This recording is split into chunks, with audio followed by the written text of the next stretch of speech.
Hello and welcome to another edition of Drivers Keepers. Now this one is a little bit different simply because the Murcielago and I are today setting off to the Shetland Islands, which most of you will know where they are, but for those of you maybe watching from abroad, they're a set of islands about 200 miles off the north coast of Scotland. So it's a bit of an epic trip is this.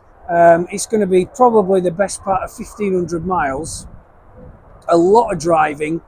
There's a couple of things that I am worried about. The first is getting this car on the ferry. Now the lifting system on the Murcielago hasn't worked in the best part of the last 10 years. So I'm going to be needing a fair few planks which I've stuffed in the boot to get under the wheels, and hopefully with some help from some friendly deckhands and the ferry port, I'll be able to get the car on the ferry. The second thing I'm a tad worried about is the weather, which isn't looking brilliant, but you know, this is the UK after all. Hopefully it'll turn. We're setting off in a few minutes on the first jaunt up to Perth. So yeah, I'll catch you in a bit.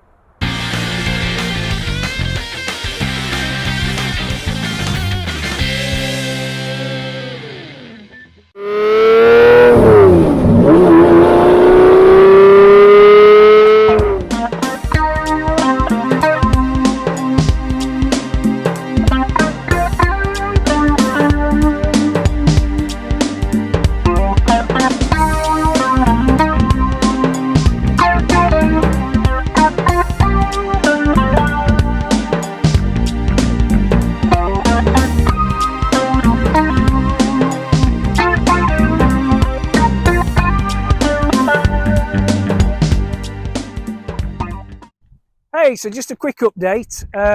Yeah, I'm probably about an hour south of Thurso, which is where I'm catching the ferry actually to the Orkney Islands tomorrow morning. Well, it's Scrabster, which is just nearby. Yeah, on a negative note, as I said in the last update on day one, this is day two by the way, the weather up here is really not good at all. The Mersey though's been absolutely fine, but yeah, it's very, very cloudy. Visibility is terrible. In fact, it's that bad I may as well have been in Bradford half the journey up here. But apart from that, as I've just said, the Mersey's behaved itself. You probably know, some of you, that it had a new engine about a year ago. Well, it's just been performing fantastically. It's just fantastic to drive. I've actually really enjoyed it, taking in some of the NC 500. But I'm going to get off now because it's freezing cold. I want to get to Thurso and a nice Premier Inn. So I'll keep you updated and talk to you in a bit. See ya. Well guys, morning from Scrabster. We're just about to board the ferry. This is going to be very interesting. We will see. Hiya, you can take your time doing that, but can I see your boarding pass please? Yeah, of course you can. Perfect. Cheers. It'll keep you alright as well. Yeah, thanks mate. Okay. Cheers. So here we go. I think it's going to be dicey, but there's a nice little man here that's looking as though he's going to help.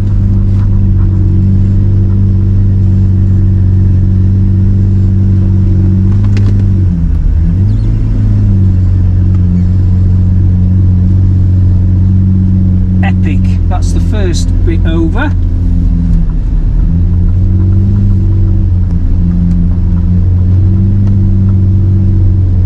Always worried about these Scottish ferries because they are a bit notorious for having really, really steep ramps, but this one's looking fine.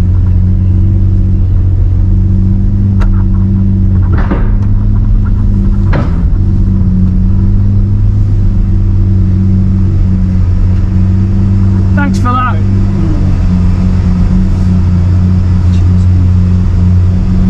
Well, we're on. Thank God for that. So, Sam, you set off to Scotland, chasing the 300,000 miles, trying to put the miles on the Lambo. Indeed. You mentioned Shetland. Did you get there? No. The reason was the you probably saw by the video footage at the Orkneys that the wind was getting up, the rain was getting worse. And in the end, all the ferry crossings to the Shetlands were cancelled. So I had to just limit myself to the Orkneys. But at least, you know, the Shetlands is going to be another trip in the future. Absolutely.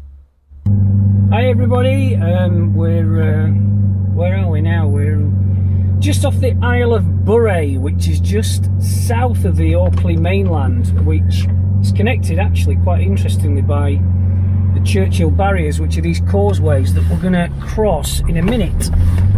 There's not that much traffic, the weather's terrible, but the roads here, there's a bit of a crunchy gear change, but the roads here, as you can see, are absolutely epic. I did a bit of research on Google Earth before I came to the Orkneys, because the Shetlands, which for those of you that don't know, are about another 150 miles off the coast of Orkneys going north. But looking on Google Earth, the roads seemed a little bit narrow, lots of passing places, etc. Here in the Orkneys, the roads seem to be, yeah, they're pretty narrow, but at the same time, they're wide enough, and there really isn't any traffic at all. The odd car, absolutely brilliant.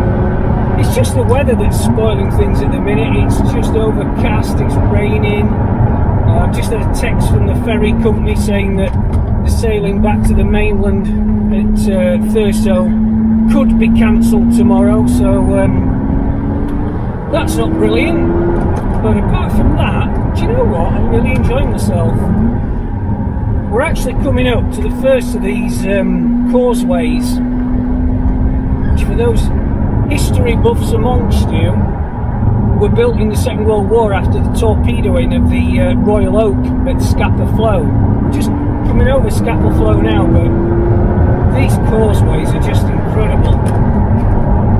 I don't know if you can see, but there's a shipwreck on the right. It's like, it reminds me of going through the tunnel at Monaco in a weird sort of way. I don't know why, but it does.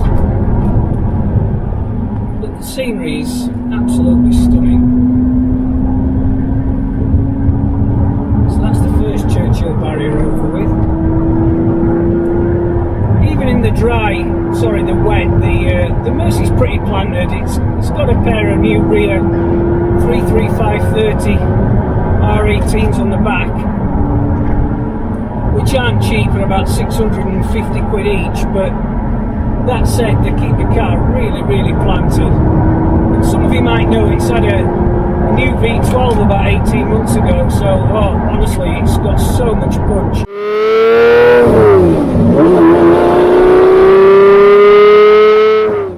This is the second of these causeways. I mean, just the view from here is just incredible.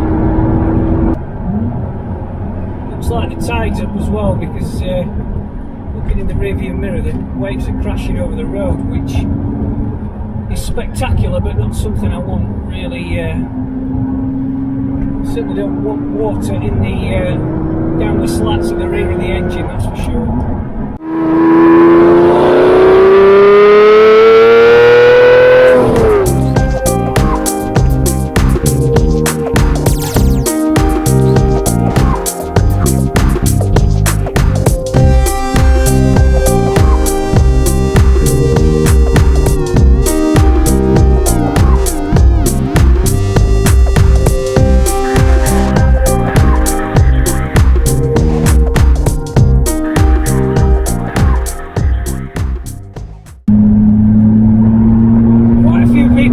About the smash this car had in 2013, and yeah, it wasn't really, well, it wasn't one of the best days I've ever had. As you can imagine, I've kind of become fairly devoted to the car by then, and seen it with a bent chassis, bent roof, wheels completely ripped from the front axle as a result of a crash on the track. Fortunately, I wasn't driving, and the customer that wasn't injured. The instructor that was sat in the passenger seat was okay, just a bit shaken up. No, it wasn't a good day at all, and I must admit, within 2 or 3 hours I'd come round to the fact that the car had to be rebuilt. It had opened so many doors really up since I bought it new in 2004. And I just just wanted to see it back on the road. I knew it was going to cost an awful lot of money because the chassis, as I said earlier, I think it was about 2 inches out of true. So yeah, we began on embarking on a fairly major, well, very major rebuild. I keep saying it, but these roads are just stunning. I mean, look at this. We're up to another causeway. I'll come back to the car crash in a minute.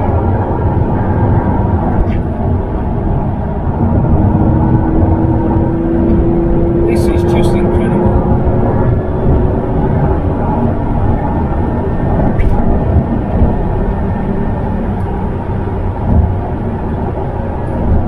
The Orkneys has just got so much history, especially military history for those historians amongst you. I think that's the third causeway actually, but yeah, going back to the crash, it was fully rebuilt over about 4 years from the ground up, thanks to the guys that, well, there was lots of people that chipped in, to be honest. Lamborghini themselves, Lamborghini Manchester. The car was being featured a lot of the time in Evo magazine, so I guess that helped, but there were some really kind people that did a lot of work in the spare time, bringing it back to how it is now.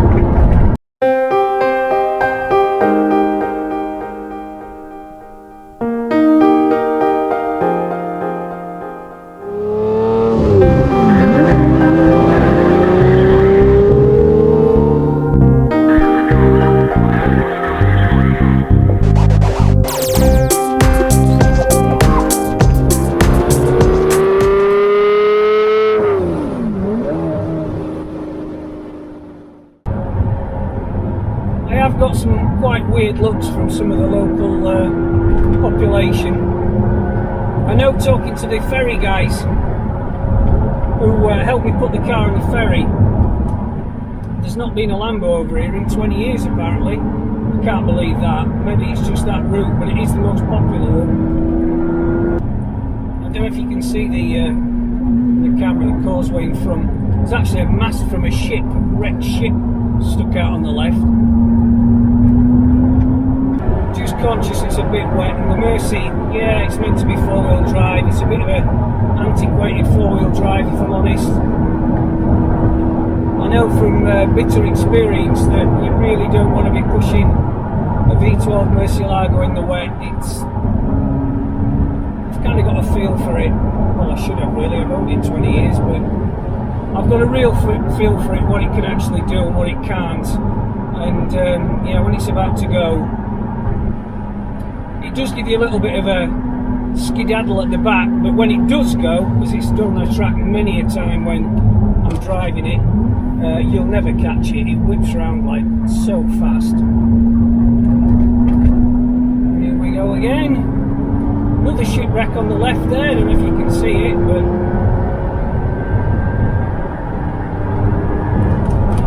So, Sam, it looks like you had a great time, although maybe the weather could have been better.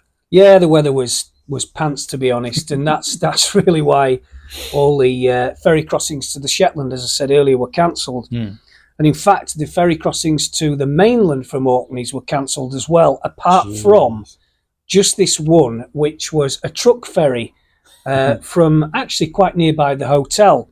The problem was, when I got there, as you'll probably just see from the video, that the tide was in, meaning that the wind was very high too, and I had to reverse up a really steep ramp, which in a Murcielago is a real no-no. But if it meant getting home, I was going to do it. So yeah, I went on a truck ferry.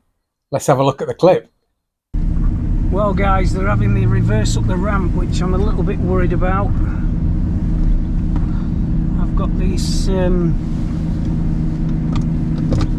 visions of a £5 clutch disappearing in a cloud of smoke, but we'll soon find out.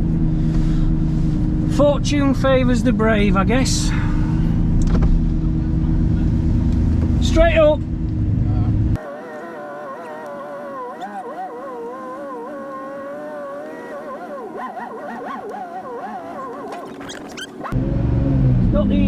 have to reverse this. Ugh.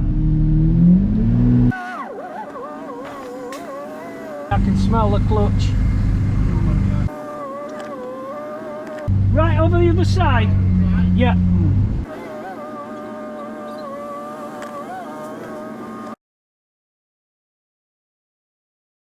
So, you made it to the mainland? I made it to the mainland, but not quite back home. In fact, thinking about it, I got about as far as Pitlochry before things started to go awry.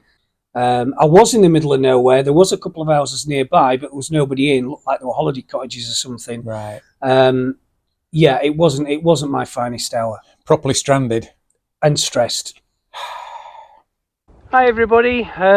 Well, I really didn't want it to my trip to the Orkneys to end this way, but yeah, I've lost the Murcielago. It's just coming down the A9 near Pitlochry.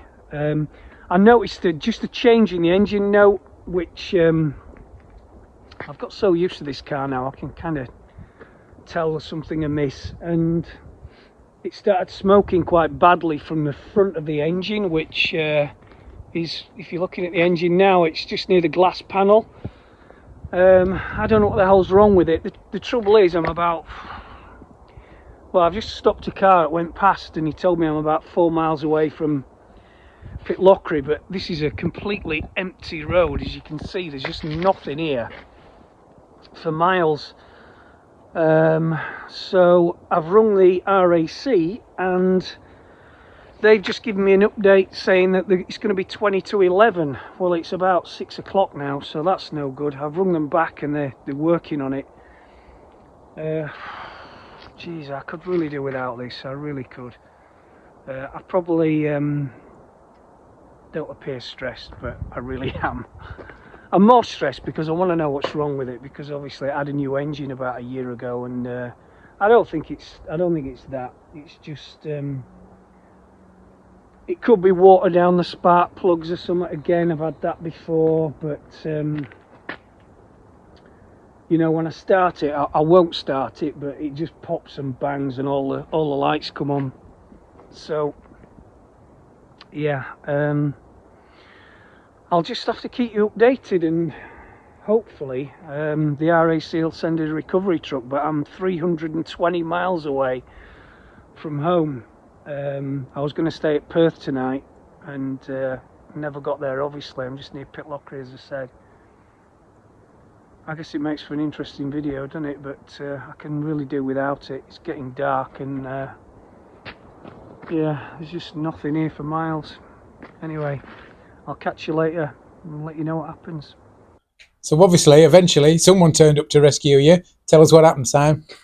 Well, to be honest, at first the RAC weren't very helpful, but then I made another call, and they seemed to get everybody into action, because probably about an hour and a half after that video clip of me next to the car where it had broken down, they sent a recovery truck, which picked me up, the car, took us to Perth. They'd already booked me a travel lodge. Brilliant. Albeit there's a little bit of a twist to this, because I got dropped off at the wrong travel lodge. And when I tried to check in, she said it was another one about 5 miles away. So I thought, well, I'll try and get a taxi there. I got a taxi to the other travel lodge, but I've been booked in on the wrong night. So I ended up paying twice for the travel lodge. But to be fair, the next morning they were great. They turned up with the Murcielago on the back of a recovery truck. We did 5 hours from Perth to Scotch Corner. Swap the car from one truck to the Yeah, other. because these drivers have so many hours they can drive before they run out of hours.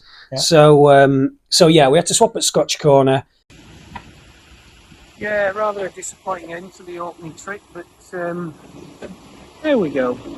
I think I know what's wrong with it. It's just a bit of water down the spark plugs that shorted one of the coil packs.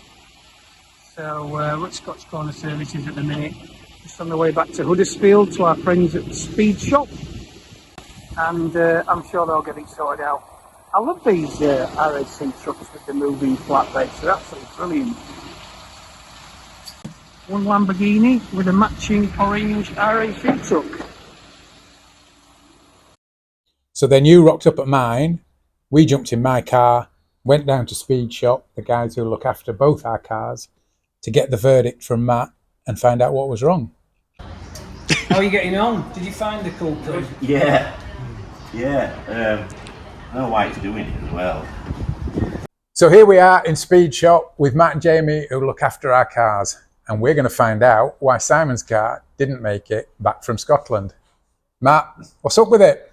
So essentially, it's one of the coil packs, ignition coil packs, that's gone down. Right. Through investigation, we found out that water ingress has been getting past the coil pack down into the spark plug port. Okay. It's filled with water, high Really? resistance, and it's Just from rain, just rainwater. Just purely rainwater. There's supposed to be a shield that goes over the coil packs, and at some point in its life, it's been left off or missed. So yeah, easy fix really. Thank the Lord. Yeah, And we know what to get Simon for Christmas. absolutely. Well, that's good news. Brilliant. So you reckon it'll be back on the road All fixed, up and running. We're just waiting for spark plug to a turn bit later on today? Later on today, all done. Good All news. done. Yeah. So these are the bits, yeah? These are the parts, yeah. Right. It's amazing, really. Like I say, if you can see where the water has got down into spark plug wow, port, yeah. and it's built up, caused high resistance through the coil. Because that melted away That's then. all melted away, yeah. Oh, fire. And the spark plug's seen better days.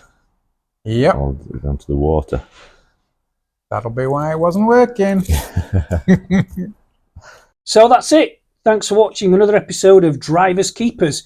We've got some really interesting cars coming up in the next couple of weeks. So make sure you hit that subscribe button and give us a thumbs up, and we'll see you in the next one.